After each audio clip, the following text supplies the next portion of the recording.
রিকশাওয়ালা মামার সাথে এভাবে আমরা ছুটে চলি পুরান ঢাকার অলিগলিতে। দুই পাশে সারি সারি শতবর্ষী পুরনো বাড়ি। এসব কিছু ভেদ করে আমাদের গন্তব্য ছিল শিকদার গলি। কমেন্টারি অনেক ভিডিওতেই দেখেছিলাম পুরান ঢাকার অলিগলির অনেক ইতিহাস। সামনাসামনি গিয়ে দেখলাম সেই শতবর্ষী পুরনো সব বাড়ি। ভাঙাচোরা পুরনো বাড়িগুলোতে এখনও দেওয়া বাসা ভাড়া দেওয়া হবে। খুবই ইন্টারেস্টিং ব্যাপার না? আমি আর আমার বন্ধু ভাবছিলাম এমন ভাঙাচোরা পুরনো বাড়িতেও বাসা ভাড়া দেওয়া হয়, আর এখানে বা কারা থাকতে আসে। গলির পথ ধরে চলতে গেলেই চোখে পড়বে ছোট্ট ছোট্ট কিছু স্ট্রিট ফুডের দোকান।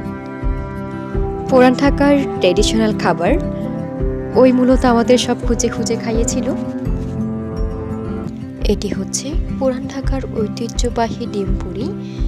আগে একটু হালকা করে ভেজে নিয়ে তারপর পুরির মুখটা কেটে ভিতরে আস্ত ডিম দিয়ে এটিকে আবার ভালোভাবে ভেজে নেওয়া হয়। দুইবার ভাজার কারণে টেস্টটা পুরোই আলাদা হয়।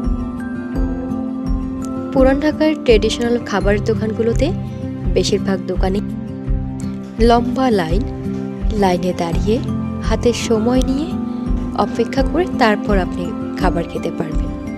ট্রাম চাপ কিছুক্ষণ রেস্তোরাঁর বাটিতে মরিচ দিয়ে পরিবেশন করা।